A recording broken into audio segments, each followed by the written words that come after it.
chat, switch to live chat, select stream, refresh, select. There it is. Look, it says it's excellent. I will believe it. I believe it. It's excellent.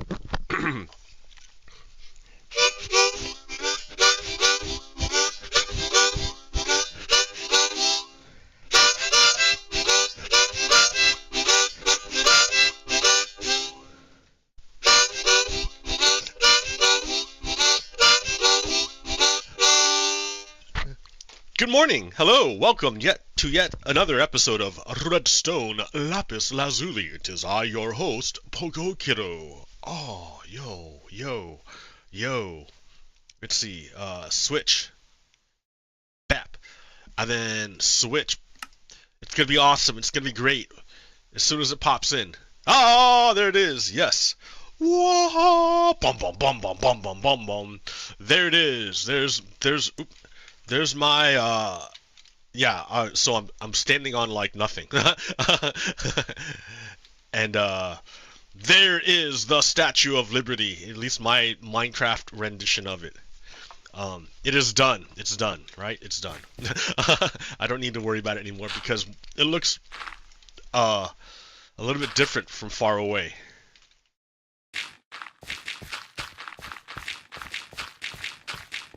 Alright, like it looks great far away, but like who gets to see it far away? Nobody.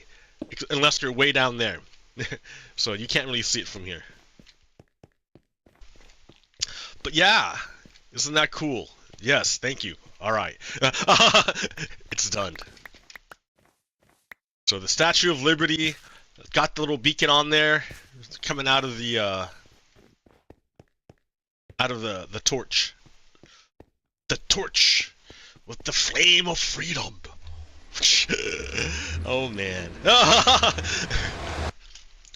So Memorial Day weekend, where we remember and honor all the men and women who sacrificed their lives in the service to the United States. And we want to say that the United States is a country based on justice and freedom.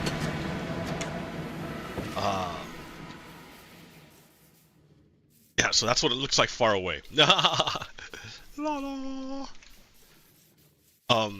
I also worked on other stuff. Here, let's keep going. So yeah, those are the ideals of the United States: justice and freedom. So we can judge what's going on in the world based on that, on just like how much they serve justice and liberty. Right? Right.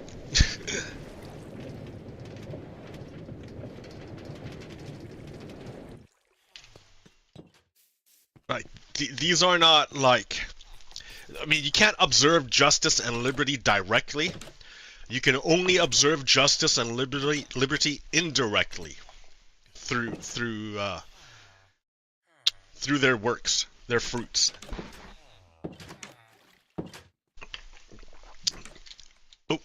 Oh yeah. So I finished the redesign of the storage facility, and I added on another dock.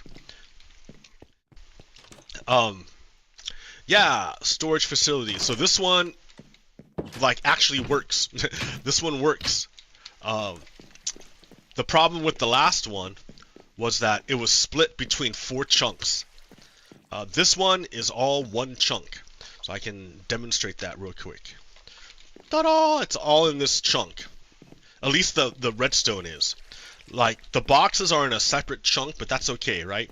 Because once things fall through here, it can sit in the hopper for a little while. There's space. So it's not gonna, it's not gonna fill up the hoppers for a while. So that's alright. So that the boxes are in a separate chunk. The important thing is that this is all in one chunk, so that when the chunk gets unloaded, the whole machine gets unloaded, and not just a piece of it. I don't know if you can see from here. No, you can't. Anyways, it goes up. There's a buffer system. I can't. Here, you gotta look on the other side. La la la la. On the other side. You can't see nothing.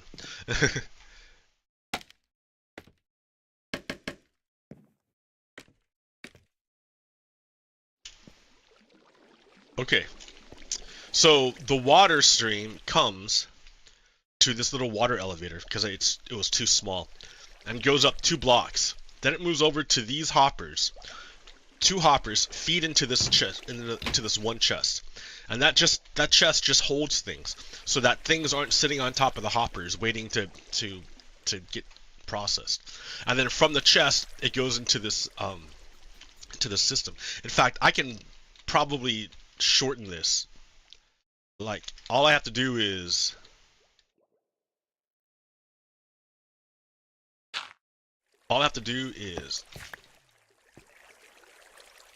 make a little change. You got to make a change, yeah. Oh, not that one. This one. I'm talking to the man in the mirror. 1. And then 2. Ha ha ha, I've now shortened it. It doesn't have to go all the way out there. So I can take these out. These hoppers. They're unnecessary. And replace them with walls. Pop.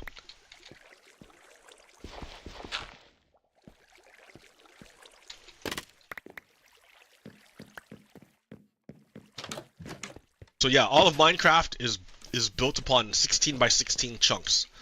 The chunks go up forever. At least to the build limit.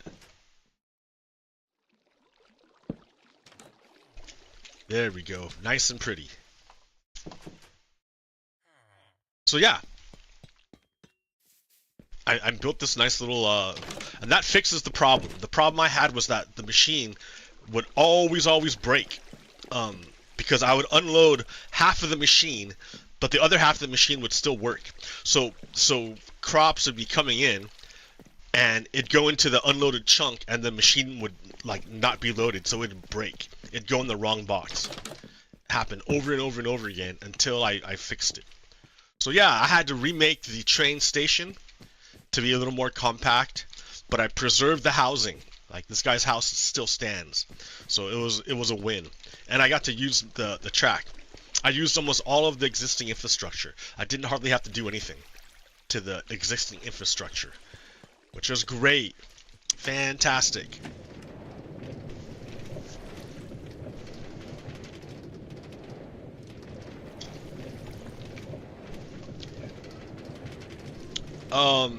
Yeah, so I was talking. What was I talking? Oh yeah, freedom, justice, and liberty. We can see the effects. We can't look at justice and liberty directly. You can't do it. Humans can't do it, right? You can't. There's no physical manifestation of justice or liberty to look at. Like, that's like the whole, like, if you're Christian, because I know there's a lot of Christians in this country, in the United States. It's like you can't look at God. You can't do it. You can't do it. Like, the closest you can get to looking at God is Jesus. They say he's the Son of Man, but like part of the Trinity, and whatever. The closest you can get to looking at God is Jesus, which, like,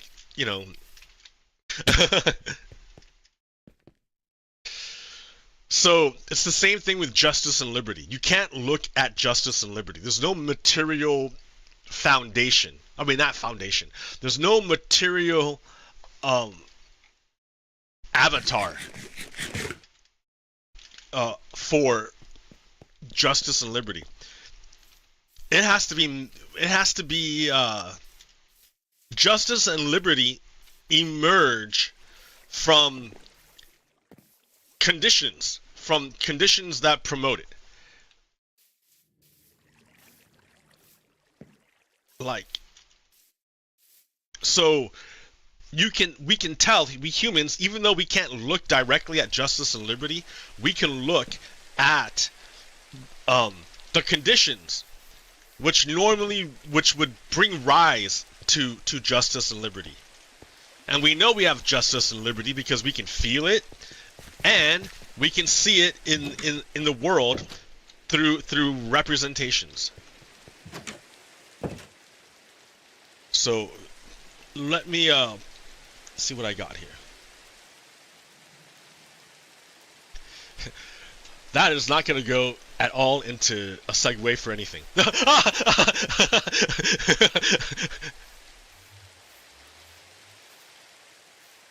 So, well, here's justice and liberty, right? Justice and liberty. Okay. So, in the United States, we have the Department of Justice, the DOJ. Its job is to, promote justice. But the thing is, Nixon was a bit of a fascist, and he wanted to use the Department of Justice not as an organ of justice, but as an organ of retribution, to go after his own enemies. So he wanted to use the power of the United States to personally support his own power, his own personal power. So that's wrong, right? That's unjust. That's not the reason why people sacrifice their lives in service to the United States, to give power to Richard Nixon so he can enact his personal vendettas against his political enemies. No. Right? If you try to tell a widow of a veteran, your husband died to make Richard Nixon more powerful and to take away your liberty, she'd get pissed at you. She'd be like, that's not the reason why he went to war. That's not the reason why he sacrificed his life so that Richard Nixon could become more powerful with his own personal army. That's bullshit. Like, that's part of the social contract, right? We all agree to give up certain freedoms and liberties.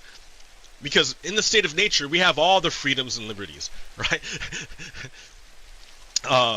But it's not necessarily, all the freedoms and liberties are not necessarily conducive to joining together for a common cause and a greater good. Because there is a greater good to be had. By sacrificing some liberties, we're able to come together and secure freedom. Well, secure freedom, number one, because in the state of nature, you could lose your freedom instantly. Like, there's no law, right? So like it's terrible. That's why we left. So by coming together, we're able to have security, number one, for the freedoms that we do have, and number two, have prosperity. We're able to have prosperity. So that's the social contract. But using our collective resources for your own personal enrichment is not supporting the social contract. We didn't all agree to make Richard Nixon more powerful by breaking the law. We agreed to give up certain liberties so that we could all live together and prosper together.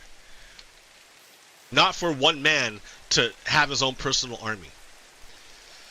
Well, you thought we would have learned something from that, but apparently we did not. Apparently, well, some of us did not.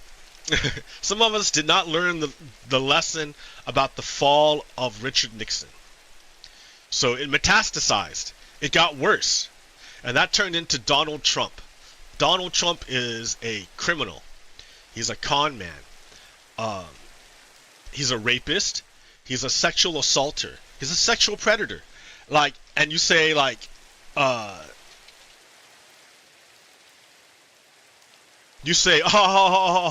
Donald Trump is not a sexual predator. He fucking grabbed women. He grabs women by the pussy. He grabs women by the pussy. I want to tell little kids that. The next time a little kid comes up to me and goes, yay Trump, I'll just say, yo, he grabs women by the pussy. And I'll let his parents explain that to him.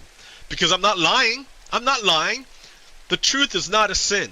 I'm not lying to the kid. And I'm not the one who said he's a sexual predator. You know about sexual predators and things like that. Right. I mean, you are one. All right, I was going to say that, but it's true.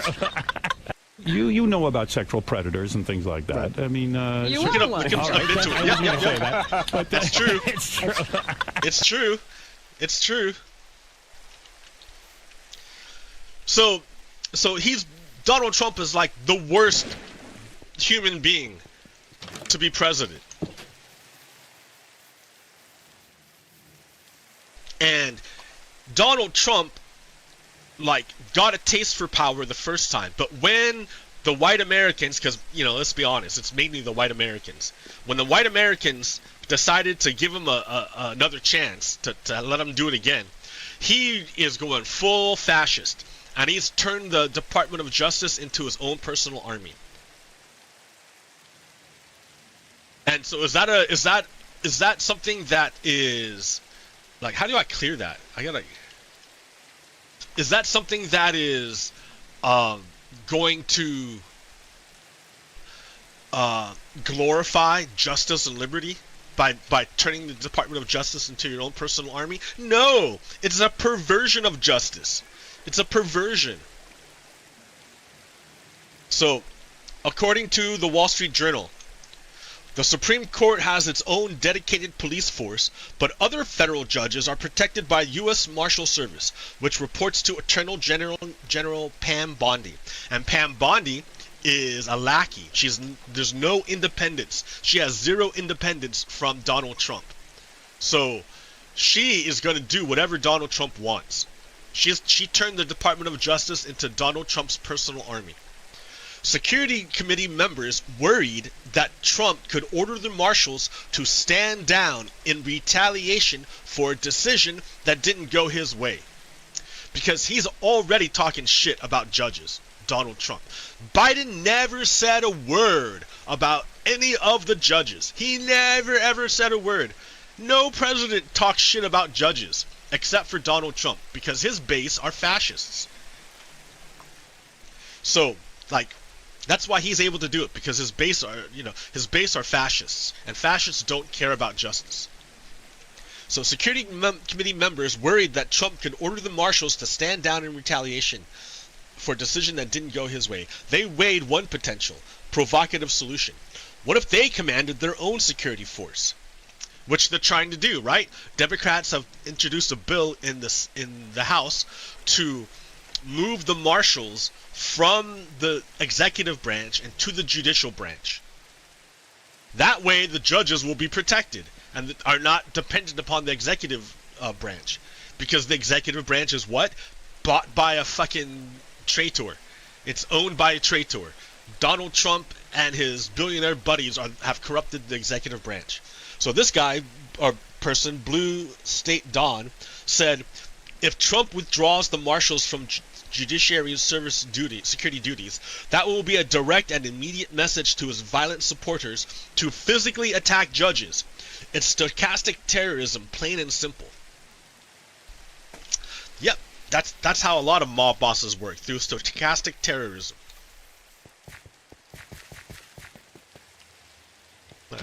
Go to bed real quick.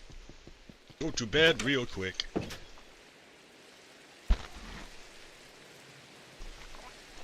Yeah, Donald Trump is utterly corrupt.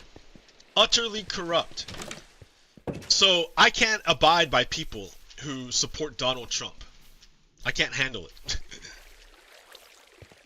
If I find out, like, you're a Donald Trump supporter, we're not going to hang out anymore. I'm not going to talk to you anymore. We're not going to do anything anymore together. We're done.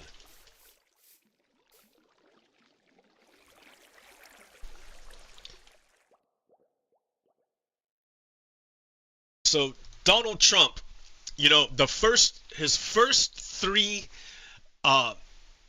foreign trips as president in the second term, he didn't go to see Canada to smooth things over. He didn't go to Greenland to be chill. He didn't go to Denmark to, like, you know, say, yo, I was just kidding about invading your fucking territory. He didn't do any of that. He didn't go to NATO to reassure NATO that, oh yeah, even though I fucking suck Putin's cock, doesn't mean I'm against NATO. Donald Trump's against NATO. Like, he didn't do any of that shit. He didn't go to Japan to reassure Japan that he's going to protect them against Russia and China. He didn't do any of that shit. He didn't go to South Korea to say that we're standing firm against Chinese aggression and North Korean aggression. He didn't do any of that. Where did he go? He went to the fucking Middle East. He went to dictatorships. The first place that he went as president was to the Middle Eastern dictatorships. Why would a president of a supposedly democratic nation use his first foreign policy trips to go to visit Middle Eastern dictatorships? Why would he go visit dictatorships? Why would he visit dictatorships as if they were buddies? Why would he do it? And then we look, oh, that's why. Because Donald Trump has a bunch of business deals there. He has a bunch of business deals. That's why Donald Trump is going to the Middle East first, for his own personal good. In Riyadh. In Riyadh, 2 real estate projects, including a Trump Tower. In Jeddah, a Trump Tower. In Abu Dhabi, crypto deals. Because, you know, Donald Trump has his own personal crypto coin. That means foreign governments can pour in money into his crypto coin to give it to Donald Trump, a bribe. And there's no way to trace it. In Dubai, he's got a Trump hotel. In Qatar, he's got a Trump-branded golf resort. Donald Trump visited these countries because that's where his business deals are. He's selling the office of the presidency. Like, did our men and women die so that Donald Trump could enrich himself? Is that why? When I watch Saving Private Ryan, are they fighting hard to make sure Donald Trump gets a hotel? Is that why?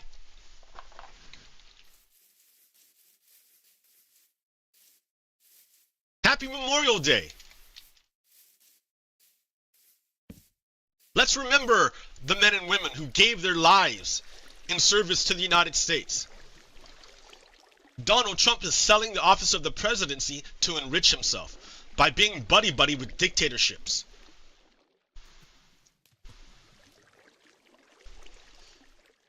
Donald Trump, the oath of the office of the presidency. Do you swear to preserve, protect, and defend the Constitution of the United States? Donald Trump says, I don't know.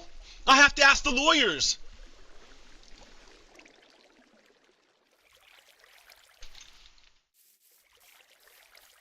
Like, every time I hear a fucking Republican bitch about Biden being senile, they just drop notches in my book, because like their own dude can't remember his own oath of office, which, you know, I guess isn't a problem if his intention is not to serve the Constitution, but himself, which it is, right? Like, I was freaking out this morning because I went to go, when Marco Rubio was a senator, he was chairman of the Senate Select Intelligence Committee. He was like the top dog of the Senate Select Intelligence Committee. And the Senate Select Intelligence Committee issued a 5-volume report about how Russia interfered in the 2016 elections. Marco Rubio was chairman of this committee that issued a 5-volume report, and I went to go look up that report on the website, and it was gone. I was flipping out. I was freaked out. So I tried to look on the internet for other sources where I can get the whole report, and they all pointed to the same page. So I was freaking out that I had lost the whole report, because Donald Trump, you know, the clown regime is purging the websites of like anything they don't like. So yeah, that report paints a terrible picture of Donald Trump. It shows all the times Donald Trump's campaign met with the Russians, and there's a lot. And it concluded, Marco Rubio's report concluded that Russia definitely interfered in the 2016 elections, and it did so to help Donald Trump. Like, you think I'm full of shit? Like,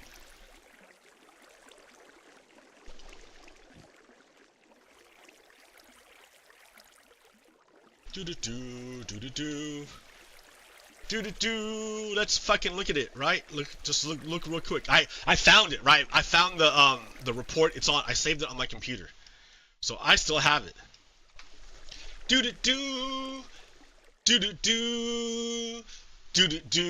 Look at all this shit. I mean, like, it's Manafort's associates' ties to Russian intelligence services. Manafort's activities while serving on the Trump campaign. Manafort's activities from so he was working for a Ukrainian oligarch who was a puppet of Russia up until 2014. What happened in 2014? Well, the Ukrainians got sick of being ruled by a Russian puppet and staged a protest in front of the presidential palace in the middle of winter for 3 fucking months. They didn't leave. And when the government finally broke, the Russian puppet fled back to Moscow, and Manafort was like, oh shit, I need a job. So he went to go work for the Trump campaign. So, like, the question, well, here, before I leave that, let me just get down to the, like, look at all this stuff. Trump Tower, Moscow. Look at past efforts to conduct real estate deals in Russia with Felix Sater. Felix Sater is a Russian agent. Like, all this stuff, dude, there's all this stuff. The committee found that the Russian government engaged in an aggressive, multifaceted effort to influence or attempt to influence the outcome of the 2016 presidential election. Parts of this effort are outlined in the committee's earlier volumes. The 5th and final volume focuses on counterintelligence threat, outlining a wide range of Russian efforts to influence the Trump campaign and the 2016 election. In this volume, the committee lays out its findings in detail by looking at many aspects of the counterintelligence threats posed by Russian influence operation. For example, the committee examined Paul Manafort's connection to Russian influence actors and the FBI's treatment of reporting produced by Crystal Steele. While the committee does not describe the final result as a complete picture, this volume provides the most comprehensive description to date of Russia's activities and the threats they posed. And, like, we can just go forever, right? Like, this talks about everything. Like, for hundreds of pages. For hundreds of pages. The committee found that George Papadopoulos used multiple avenues to pursue a face-to-face meeting between Trump and Putin. Papadopoulos believed that he was operating with the approval, or at least not the explicit disapproval, of campaign leadership, who he kept appraised of his efforts. Papadopoulos never successfully scheduled a meeting between Putin and Trump, but he tried. They tried to get a meeting, right? The Trump campaign tried to meet directly with Vladimir Putin before the presidential election.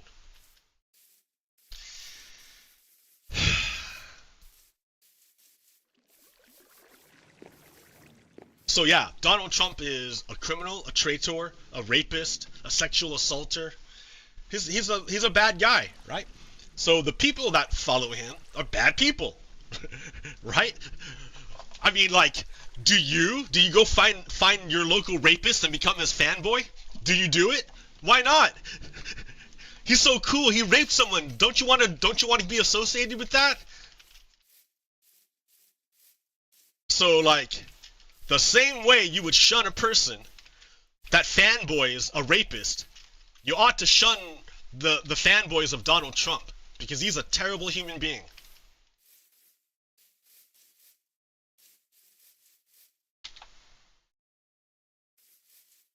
Like, it's not controversial.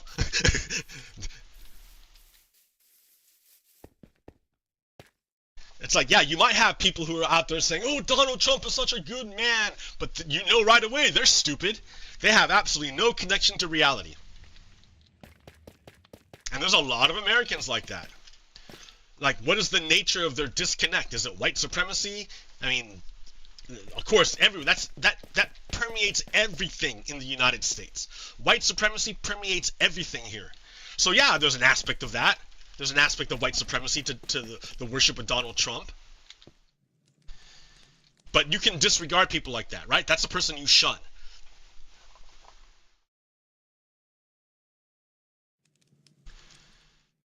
So we can look at the many ways. So like I agree with the American government. I agree with the American government that Russia and Donald Trump, I mean, no, the American government would not come out and say explicitly that there was a relationship between Russia and Trump.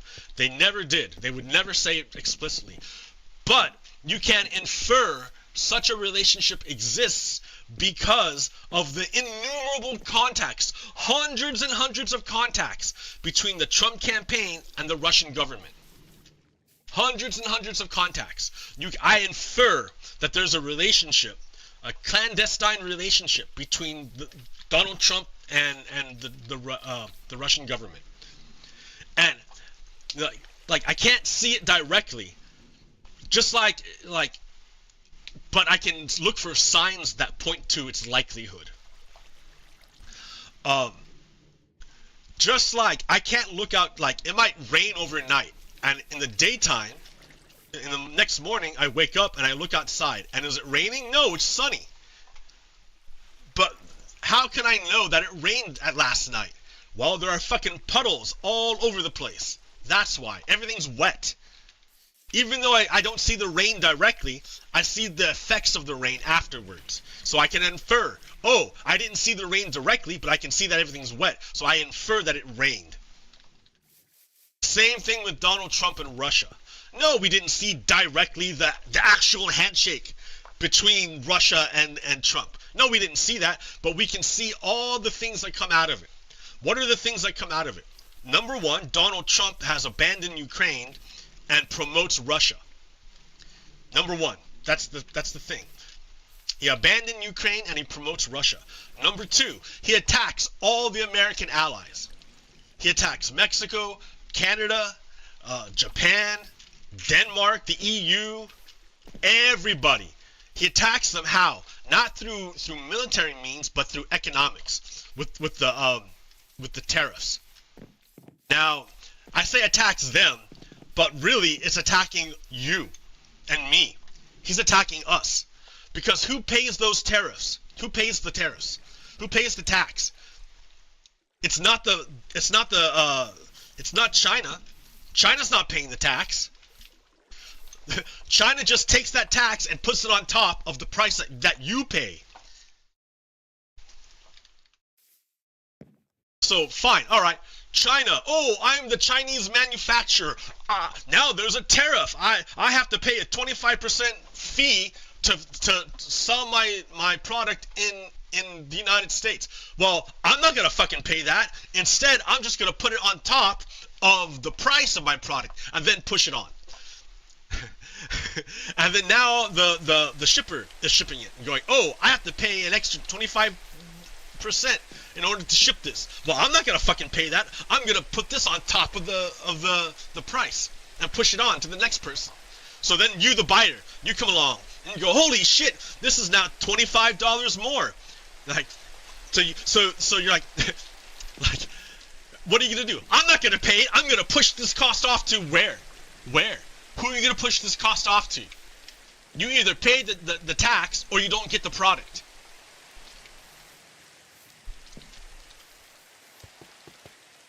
So who's paying the tax? Like, I don't know. Like, do you see what I mean? Trump supporters are not rational people. They're in a cult. They're like, they just can't think. They've lost the ability to reason. And like, I have that clip of the Russian dude Yuri fucking talking about how the Russian technique literally breaks the people's brains and their ability to look at reality. And we're witnessing it right now with Donald Trump's followers. Donald Trump is a bad guy. And if you follow Donald Trump, you're a bad guy too. So the first thing to understand, Because remember, we're looking at signs that Donald Trump has flipped to Team Russia. And one of the signs is Ukraine. The other sign is that he's attacking all the American allies. So he's destroying our trade. Right. No one else is going to pay this tariff except us, because unless we don't want the product. And then yeah, you can just go without, right? Then you cannot pay the tariff. But no one else is going to pay that tariff. The manufacturer is never going to pay the tariff. It's always going to get pushed onto you.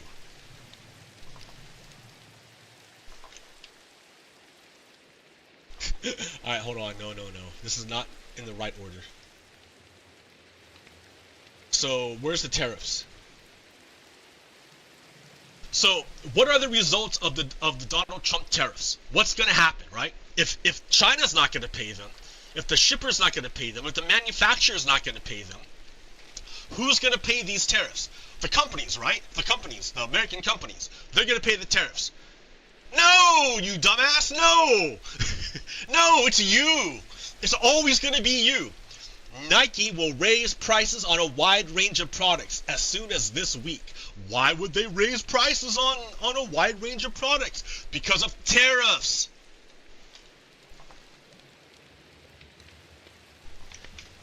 Does it not work? Can I not do it? Down, like that. There we go, this way. Okay, Ralph Lauren to raise prices as luxury shoppers keep on spending. Luxury appeal and accessories companies said it will raise prices more than previously planned in order to offset tariffs. Because they're not going to fucking pay it. It's you. You will pay the tariff. A rare warning from Walmart during a U.S. trade war. Higher prices inevitable. Walmart's not going to fucking pay those tariffs. You are. It's a tax on you. Barbie maker Mattel plans to raise prices because of Trump's tariffs. Mattel, the U.S. toy company, said it would increase prices of some U.S. toys, citing levies on Chinese imports. You pay the tariffs. You pay it. Donald Trump is taxing you. So you're getting taxed, right? You're getting taxed. Your prices are gonna go up. Because Donald Trump is a billionaire. He's not going to fucking pay taxes. He's not going to pay for these Barbies. He doesn't care. He doesn't give a shit. It's you who's going to pay the taxes. At the same time, Donald Trump is trying to give a tax cut to the richest people. So, this is by billions. So it's $1.1 trillion. So, he's looking for a $1.1 trillion tax cut for people making over $500,000 a year. How do you pay for that, right? When you suddenly lose $1.1 trillion, how do you make that up? Well, the way they make it up is they take away health care from poor people. You know, Medicaid, the health insurance you have when you're so poor you don't have anything else, they want to take that away from you, so you have literally nothing. And then they're taking $300 billion away from food stamps. Food stamps, you might want to say, oh, that's just a wasteful thing that helps the poor. No, dude, it doesn't just help the poor. It also helps the U.S. agriculture. It helps U.S. agriculture because if poor people didn't buy the food just wouldn't get sold. And you don't make a profit if you don't sell your food. So this food stamp, SNAP, is not necessarily just a benefit for poor people. It's a benefit for U.S. agriculture. And they're going to cut it. Because they need to offset this massive tax cut for the richest people. So do you understand? Do you understand how they're doing it? They're taking from the poor and giving to the rich. Like, are some of you people out there Christians? So that means, as far as I know, that means you follow some guy named Jesus. And what Jesus said was the exact opposite. He said the exact opposite. Jesus said to take from the rich. Well, he didn't say that's Robin Hood. Take from the rich and give to the poor. But it's the same idea. It's the same idea.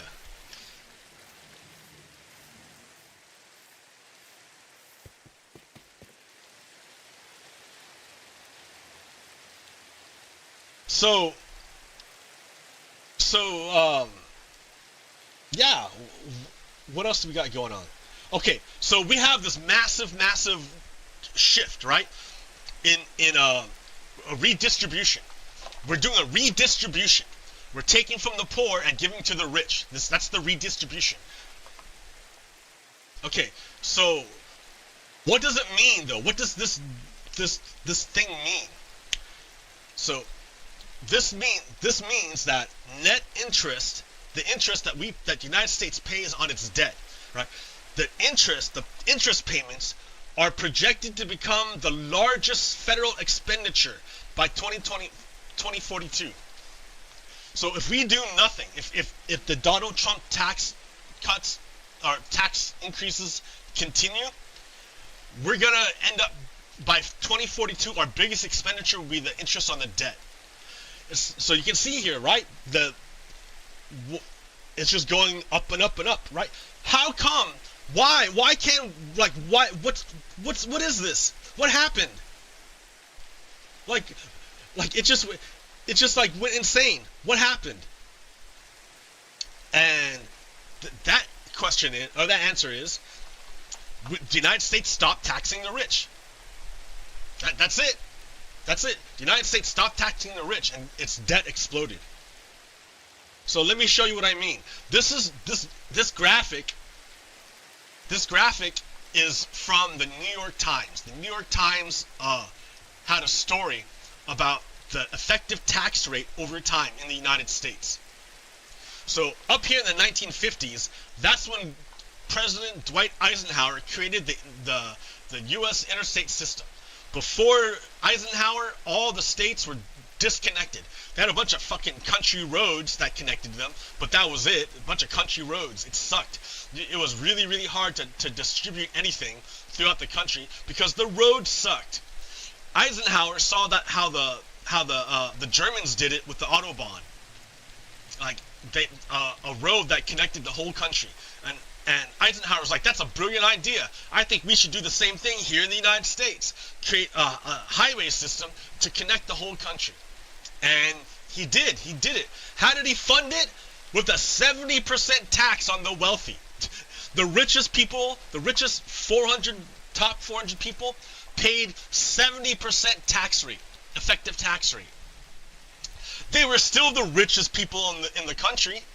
Elon Musk will still be the richest person in the world with a 70% tax rate. But the Americans got an interstate highway system. And how much commerce, how much economy do we get out of that interstate highway system? Everything uses it. Everything. All our, I mean, yeah, we have freight rail, but a lot of things travel by truck. And trucks travel on the interstate highway system. Well, we can't do that kind of shit anymore, right? The United States is too weak to do a giant project like that anymore. Why is America too weak to do a giant project like that anymore? Because look at our tax rate. By the time it gets to 2018, it's Donald Trump's first tax cut for the rich. Because, you know, he had a trifecta before. Hold on. He had a trifecta before. And when he had his trifecta, the big thing that he passed. So let's look at the trifectas, right? When Obama had a trifecta, the Democrats used their trifecta power to pass the Affordable Health Care Act, and give health care to all the poor people. Wow, cool use of your trifecta, giving health care to people. Okay. Then Republicans had a trifecta, and they used their power to help the very, very rich. And that's what this is. They passed a tax bill that made the richest people pay the lowest effective tax rate. Because Republicans are for the wealthy. They want to concentrate the wealth. Every Republican wants to concentrate the wealth. Every one of them. Every one of them. So, because of this, because of this tax structure created by the Republicans, the United States doesn't have the power to create big projects anymore that benefit the whole country. We just can't do it. And our interest is going out of control. But that's the problem. That's an issue for the future. Rich people don't care about the future. They want profits right now. They don't care about the future. It's all very, very short-sighted.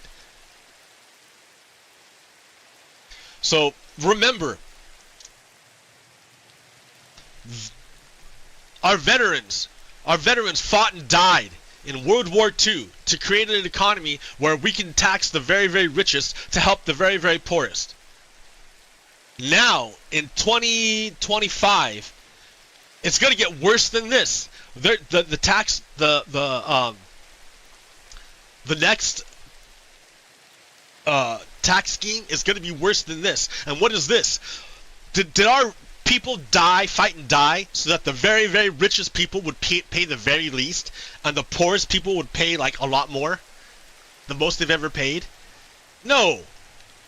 But yet here we are.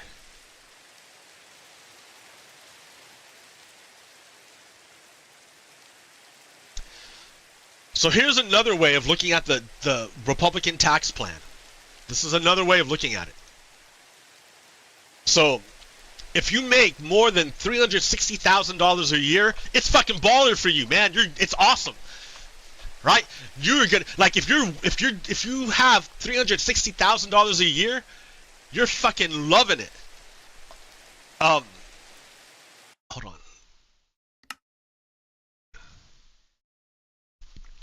Because you will save a lot of money in taxes.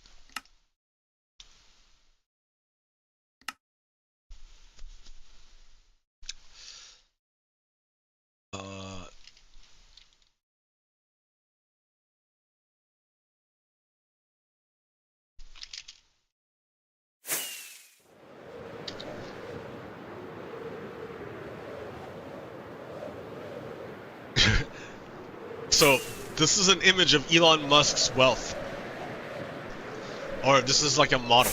This is a model of Elon Musk's wealth. Each brick in this construction is worth $10,000.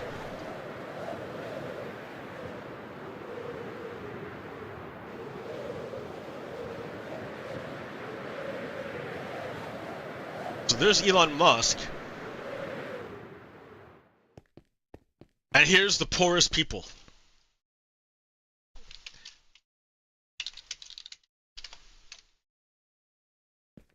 There's Elon Musk. And here's people on food stamps. Here's people who use Medicaid. People who use Medicaid are right here. Here's Elon Musk. You can't even see the end. Okay, so So let's look at the GOP tax plan. Do you make $360,000 per year or more? Well, let's look at the quintiles. So this quintile is, man, why is it so like not working out? You can't even read it. What if I turn off the resource pack?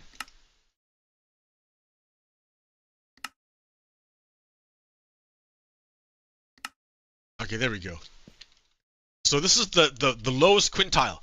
They have $14,000. It's not them. They're not talking about them.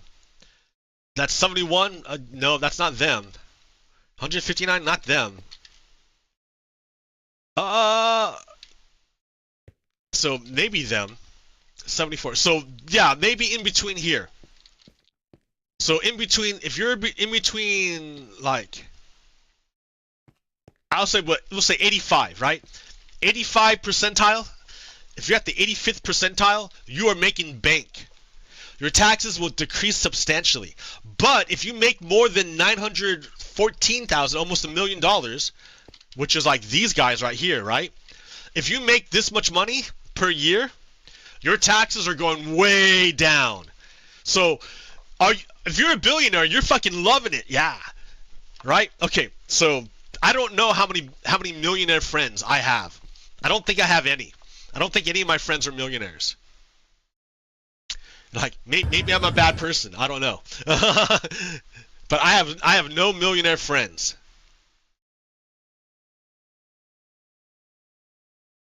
All right. Do you make $157,000 per year? Right? So that puts you probably about here in the middle. Maybe here. Maybe here. Probably here, but maybe here. Alright, so over here, this tax plan is going to make your taxes increase by $610 a year. If you don't make that much money, if you make even less money than that, like you make $28,000 a year, so probably over here, your taxes are going to go up by $1,500. So if you're over there, if you're this guy with all this much, you're going to pay less taxes. But if you have nothing, your taxes are going to go up. Your taxes will, on average, your taxes are going to increase by $790. Because, right, people, our men and women died. They died. They sacrificed their lives so that rich people are even richer. Just go ask them. Tomorrow, go to a graveyard and go ask them. Go talk to them. And say, hey, when you gave up your life, you were doing it to help Donald Trump, right? Become richer. Right? That's why you did it. For Donald Trump to get richer. Fuck the rest of us. You did it for Donald Trump, right? To get richer. For all the billionaires.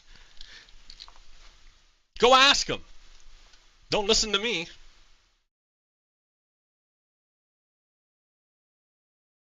Here's another example of the deficits. Here's the baseline, where we're at. Here's the bill as it's written, the way they have it right now. And here's the bill if they made it permanent. Our deficit would be going out of control. Because Republicans don't care about the deficit. They literally don't care. They say they care when they're not in power. And they want to kill social programs. But when they're in power, they don't care at all. They don't even care. A few of them might make noises like, oh, we can't do, like Rand Paul. He'll make noises. He'll be like, Rand Paul noises. But in the end, he votes for it.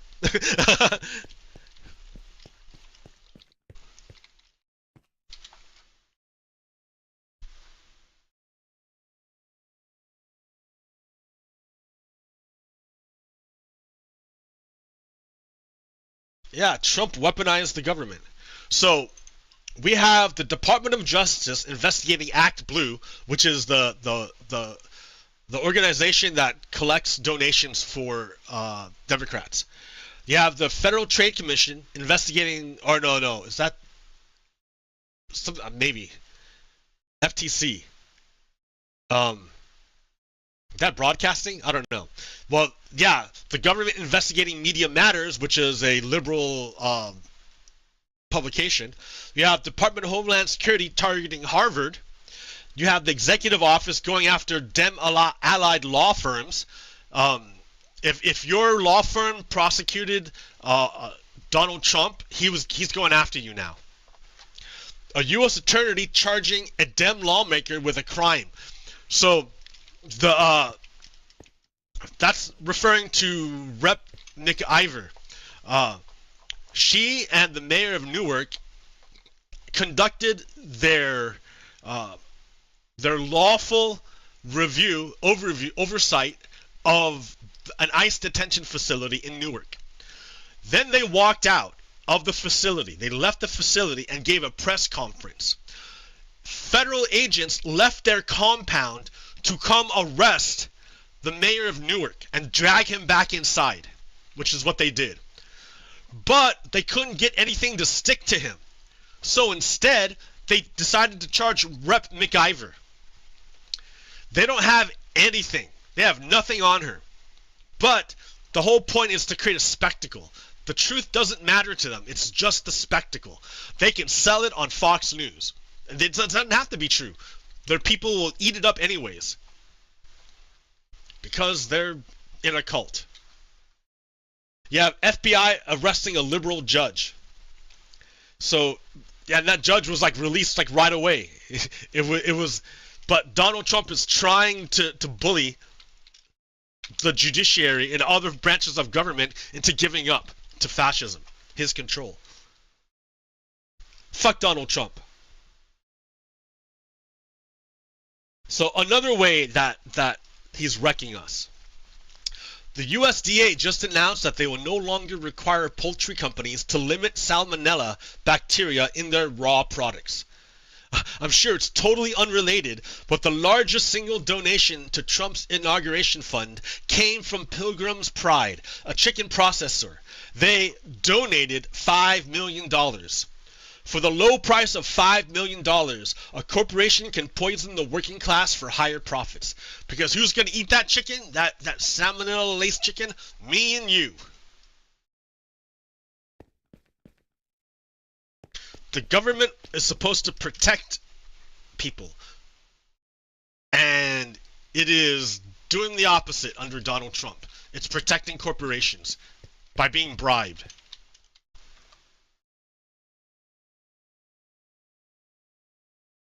So, I mean, you got to understand, right? These guys are evil. They're evil. Look at that's the guy holding the Confederate battle flag in the Capitol during January 6th, and he's standing next to another guy who's got 2 Trump flags. So I know the conspiracy theorists love to say it's Antifa, it's the Dems, it never happened. Like, it's not about white supremacy. They say all sorts of funny bullshit.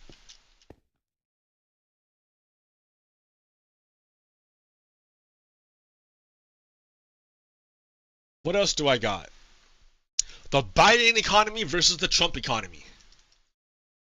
So Mike Johnson said, the adults are back in the room, and we're gonna turn this economy around. He's gonna turn this economy around, right? He's gonna turn the economy around. So what does that mean?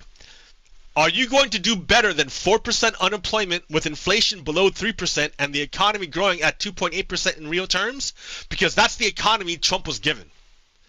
Well, let's find out, right? It's been a little bit. Let's find out. So in the Biden economy, let's see. Oh, wait, what's this? This is unemployment. No, wait, no, is this? Yeah, unemployment. In April of 2025, you have an unemployment rate of 4.2. And what was Biden? Oh, shit. Biden was better than 4% unemployment. So about the same unemployment. It's actually ticked up a little bit. Unemployment ticked up under Donald Trump. Now you have inflation rates, right? Inflation is at 2.3%. You see how it's been trending downwards?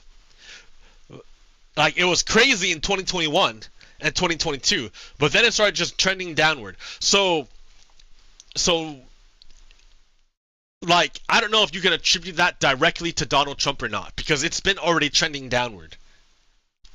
So inflation below 3%, he's there right now. That's one thing. That's one thing. All right. This is gross domestic product. In 2024, it was 2.4%. In 2025, it's minus 0.3%. So when Mike Johnson says he's going to turn the economy around, it means he's going to take a good economy and crash it. That's what he means.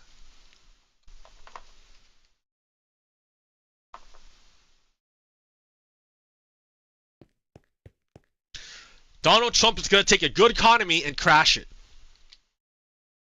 With tariffs, with trade wars, with deregulation, with bribes. It's just...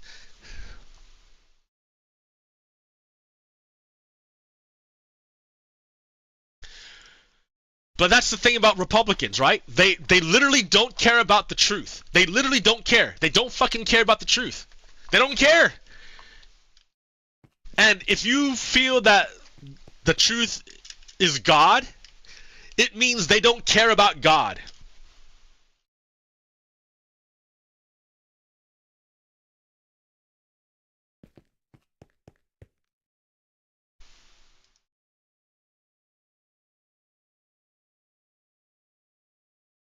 How would you feel if you met someone saying, "Oh yeah, I don't give a fuck about God"? I mean, okay, so you have atheists, right? Okay. Like, I'm not ragging. I don't want to rag on atheists or anything, but a lot of these, like, atheists talk about like a metaphysical God. Like, I don't know how much of the truth is metaphysical. I mean, it's just what's actually there. Like if you believe, I mean, you have to believe in an independent reality. You have to believe that reality exists independent of your perception of it.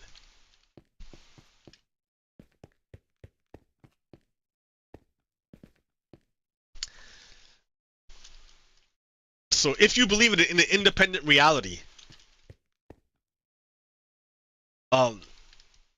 then to disavow the independent reality for an imagined reality is just crazy. I don't.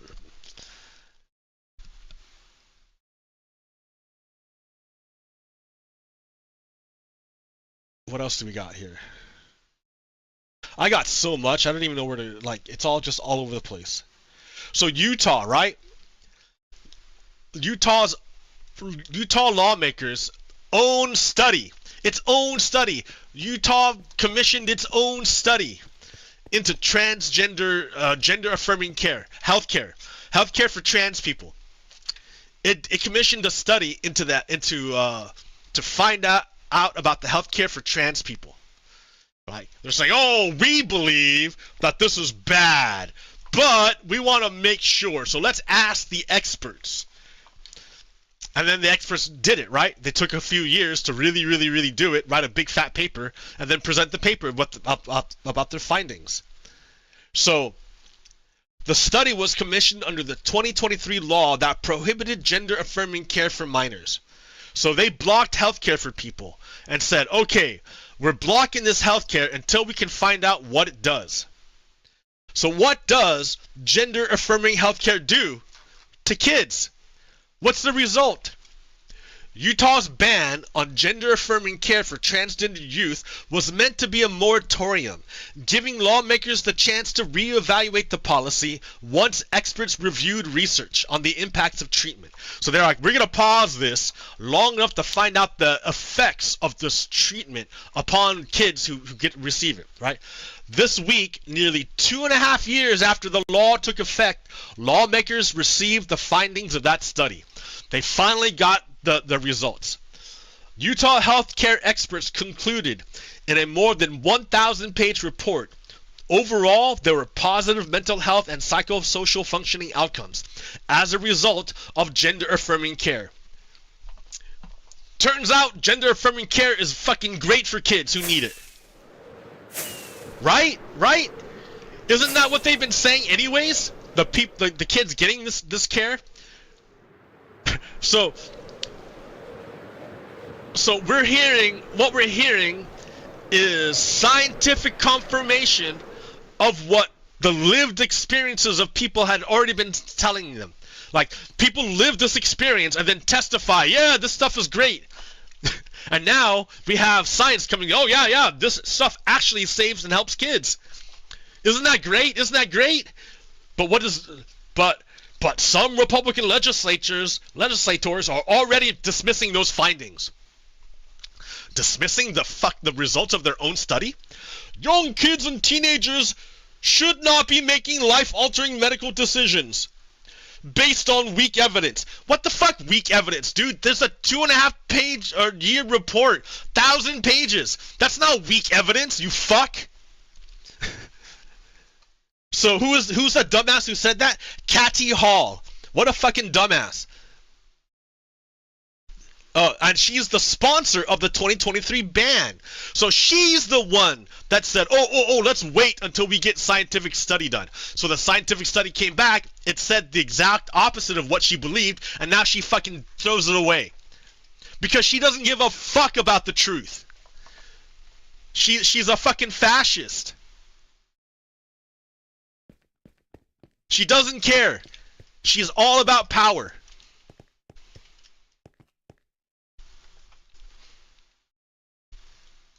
So it doesn't matter that it helps kids. It doesn't matter if it saves lives. The only thing that matters to them is their fucking cult. That's it. The cult of white idol. Because that's what they worship. They worship a white idol. I know they tell you, oh, we're Christians. We follow the teachings of Jesus. Bullshit. Bullshit.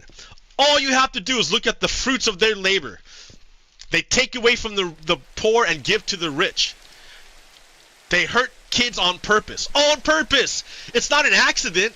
It's not like, oh, we didn't know better. No, you fucking know better. And you still want to hurt kids. That makes you evil. Evil.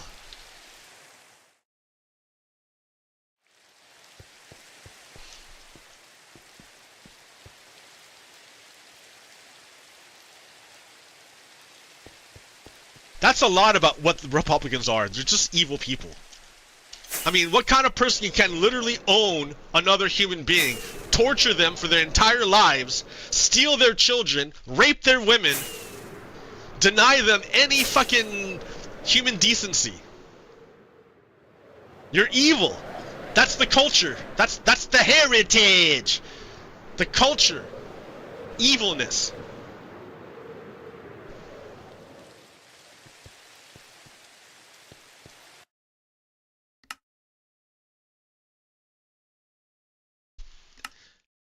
We're one day away from Memorial Day, where we honor the men and women who gave their lives in service to an ideal, the ideal of justice and liberty for all, not for some, not for the rich, not for the white, for all.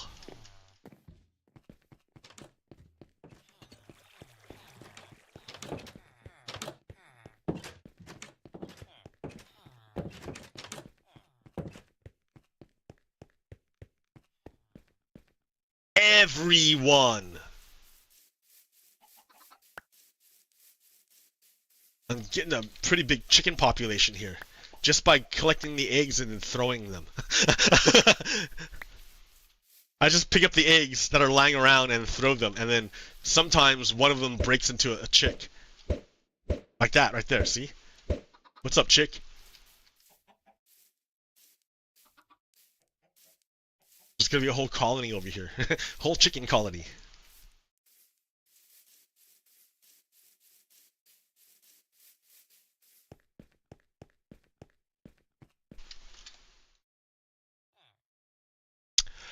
So, part of the dismantling of the United States involves Donald Trump replacing competent individuals with incompetent lackeys. Right? What's important to Donald Trump is not that you know how to do the job, but that you're loyal to Donald Trump. And he does that all over the place. You can see it not only in the Attorney General, Pam Bondi, who has zero independence from Donald Trump, has zero interest in defending the Constitution, zero interest in actual justice, and is all about his retribution. So that's one example. Then you have Pete Hegseth, Secretary of Defense. Fucking dude along with other people, discussed a fucking military attack over a commercial app. That commercial app had a backup to another third-party company. So all those secret chats about top secret information that should have never ever been on that commercial app, all that stuff was backed up to a third-party server. And what happened to that third-party server? It got hacked. All that information, all their top secret communications got fucking owned by probably a foreign government. So, totally incompetent. Absolutely incompetent. But what's important for Pete Hegseth isn't that that he knows what he's doing. It's that he's loyal to Donald Trump and will do whatever Donald Trump wants him to do. If Donald Trump wants him to betray the Constitution, he will absolutely do it in a heartbeat. Because that's the important thing, loyalty to Donald Trump and not to the Constitution. So that's two examples. A third example is the Commissioner for Social Security. Social Security, that super important government agency that pretty much takes care of a lot of people. Let's see what I'm trying to find. Scoop. In a 90-minute unscripted speech, SSA's new commissioner, Frank Bisignano, told managers he Googled what SSA and its commissioner do after being tapped by the administration to run the agency. Bisignano, during his informal remarks to managers, spoke at length about growing up in a multi-generational household in Brooklyn, a viral meeting with Pope Francis during his 2015 visit to the United States, and his father, who held several jobs in the federal government, including as an agent for the Drug Enforcement Agency. He also said that he turned to Google to research what SSA and its commissioners do after being tapped by the Trump administration to lead the agency. I don't think the Commissioner of Social Security is like a globally known title. It's up to you, right? It is to you, right? But like, it wasn't to me. Bisignano said. I'm like, well, what am I gonna do? So I'm Googling Social Security. That's one of my great skills. I'm one of the great Googlers of the East Coast. I'm like, what the heck's the Commissioner of Social Security? Now, you might think, that's funny. There's no way someone like that would become the head of the Social Security. Fucking listen to him yourself. And it's about Social Security. And I'm really not, I swear I'm not looking for a job. And I'm like, well, what am I going to do? So I'm Googling Social Security, you know, one of my great skills. I'm one of the great Googlers on the East Coast. But that is the headline for the post.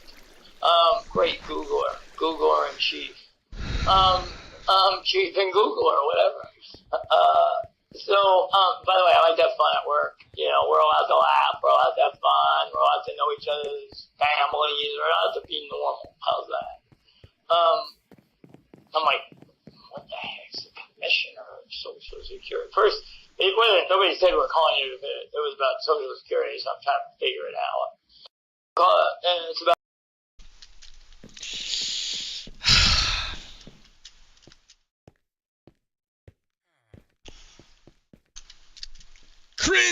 Cringe. So a big problem like that is that a lot of people are disillusioned. Like they have given up on democracy. I think that's how we got to this point. Is that a lot of people just gave up on democracy. Right. And you got to think, why would people give up on democracy? Like, what did Churchill say? Democracy is the worst form of government, except for all the others.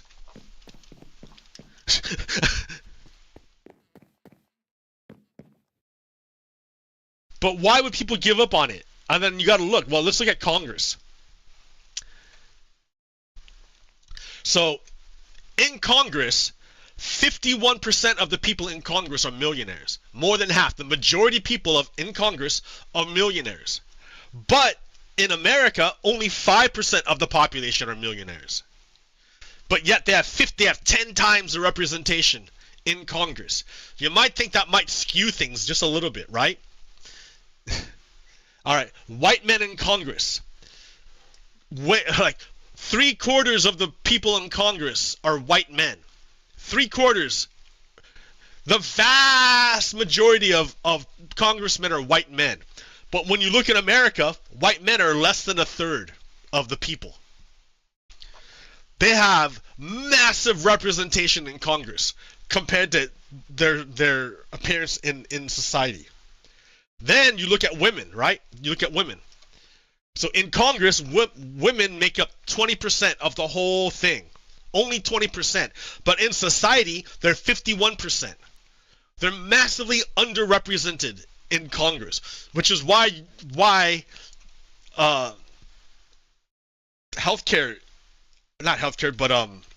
reproductive care, women's reproductive care has been outlawed because they don't have representation. So in Congress, over 55 years old in Congress, 67%, 2/3 of the people in Congress are over 55 years of age.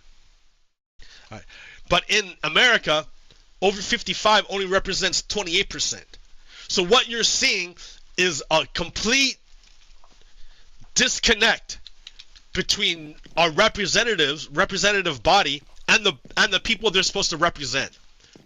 They don't represent each other. They don't look at all similar. Not at all. Not at all. And you got to think, why, if we live in a democracy, why doesn't the Congress represent the people? Why doesn't it even look like the people? Why not? Why? Why does it look so bad? And I'm telling you, it's because the American vote is fucking weak. It's a weak-ass vote. When you have 5 people to vote from, and you can only choose one, and that's it, your vote is weak. American vote is pathetic. It's so weak. The reason why Congress doesn't represent the people is because the people's vote is so weak that it doesn't matter. So then, how do you fix that? If the people's vote is so weak, how do you make it stronger? How do you do it? Ranked choice voting. You do it with ranked choice voting. Ranked choice voting makes our vote stronger. If we have 5 people, instead of our vote being diluted by the number of candidates, we just get to rank them. That's all. The more the better. The more the better. Right now, under the first past the post 2-party system, the more people you have, the worse it is, because your vote is so weak. But under ranked choice voting, it doesn't matter how many people there are, your vote is still strong because you can rank. So your vote doesn't get tossed away just because you vote with your heart.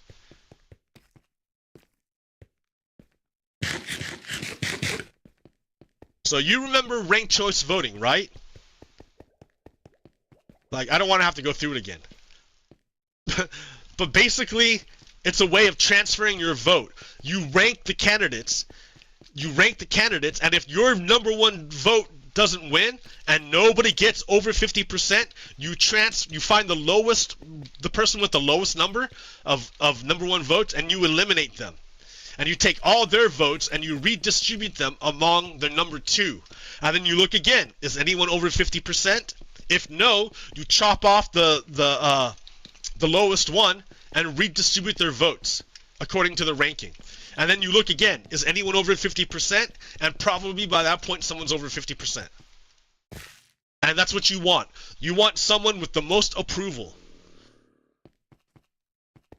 Like, you want someone that everyone's okay with. It may not be their best choice, but it's not their worst choice either. You want someone that the most people are okay with.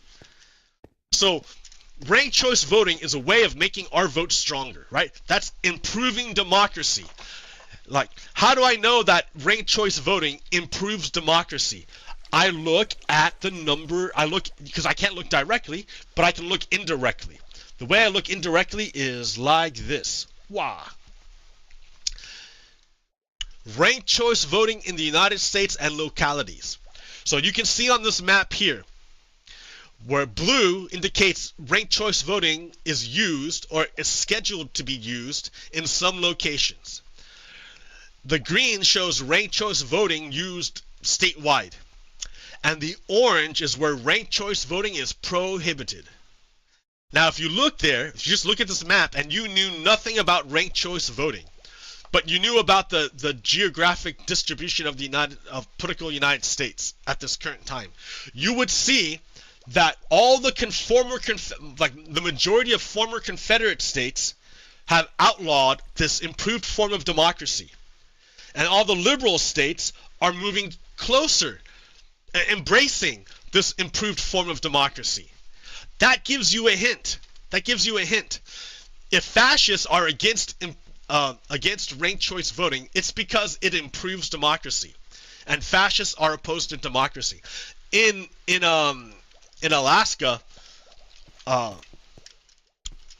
they implemented ranked choice voting, and that's when Alaska elected its first Democratic senator in like a really, really long time. And that infuriated the fascists. They hated it. So they wanted to get rid of this. And in 2024, they put on the ballot a chance to revoke the ranked choice voting. And it almost passed, but it didn't. It failed because the natives in Alaska were the ones who voted and killed it. and stopped them from repealing ranked choice voting. And guess who won the senator this time? A Republican. So it's not like the voting system is bad or only chooses Democrats. It's more democratic, and that's why. Well, I don't even think the Democrats like it. Like, neither party wants to really push it because it doesn't favor any one party. So the major parties for sure don't want it to happen because they like having their monopoly. They like the two-party system. If you at all care about the United States, you will support ranked choice voting. But if you're a strict partisan, where you're more interested in the well-being of the party than the country, then yeah, you don't want ranked choice voting. You want to keep it to the two-party system. And a two-party system leads to a government with shitty representation. As we see here, a two-party system leads to shitty representation. If you want a better government, have a stronger vote.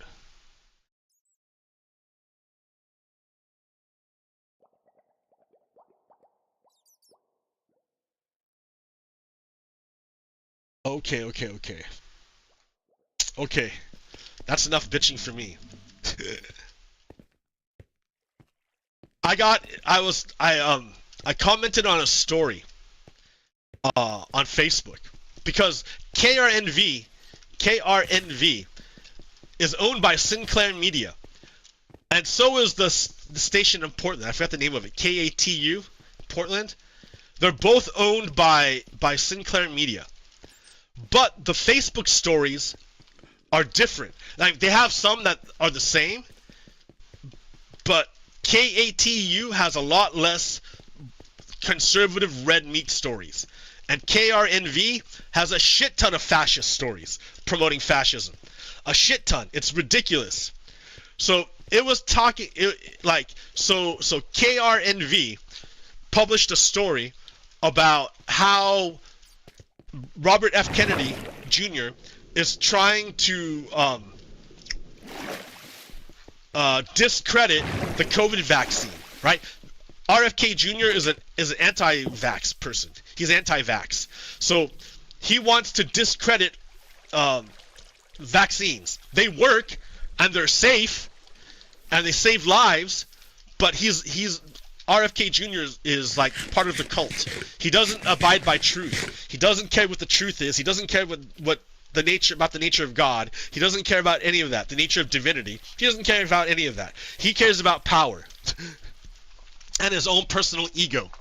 So he invited on some fucking conspiracy theorists to testify at some hearing, and they were going to testify about like how COVID-19 vaccine isn't as safe as you think. Scary, right? They don't have any actual proof. They have a few like random cases that they'll try to generalize out of and say the whole thing's not safe, but they don't have any actual proof. So I'm on Facebook and I post like the counterfactuals. I'm like, here's the facts, here's the truth. COVID vaccine is absolutely safe. And if you don't believe me, you can look at the Children's Hospital of Orange County, because it's a Republican county. And it's a children's hospital, so it's kids. And the Children's Hospital of this conservative-ass county says that the COVID vaccine is safe for children, 5 years and older. Right? Not the U.S. government, but this children's hospital in a conservative fucking county. I'm like, that's the truth.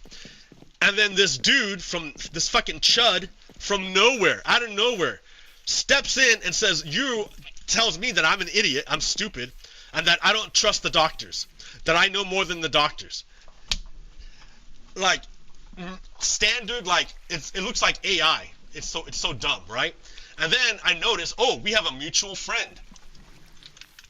So I tag the mutual friend. I'm saying, oh, look at this fucking asshole. He's a white supremacist. Why would you be friends with him? And our mutual friend said, yeah, we should. That person is no good. All right, I'll prune them. I'll get rid of them. All right, cool, right? Done. Like, because you should not like associate with Nazis, with Confederates with fascists, right? If you associate with fascists, that makes you a fascist. That's the way it is. Suppose you went to you're at a dinner party, and at this dinner party there's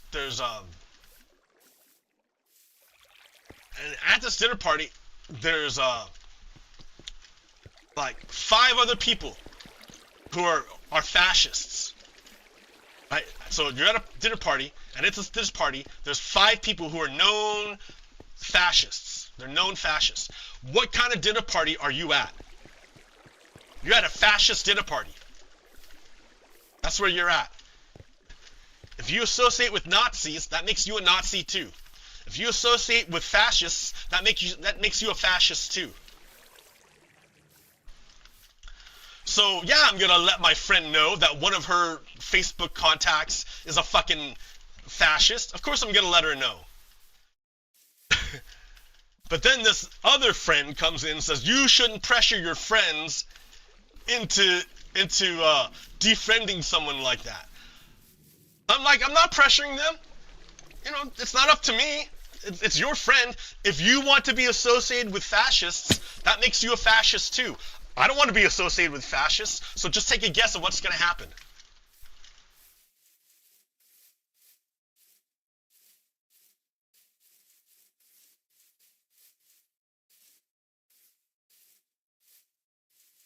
Do a little inferring.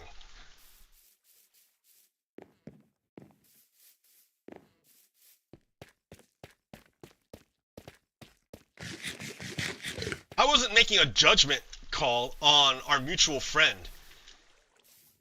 I didn't even talk about the mutual friend. It wasn't even about the mutual friend. It was about that one fascist dude. That's what I was talking about. And I just asked, do you want to be associated with a fascist? That's all I asked.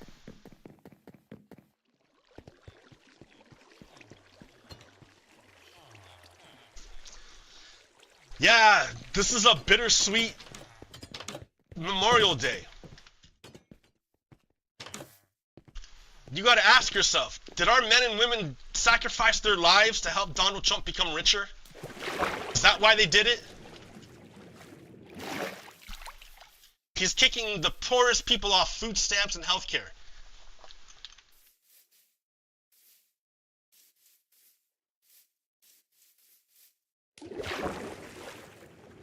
My neighbor, who's Canadian, was telling me about one of his uncles. And he's Canadian. And his uncle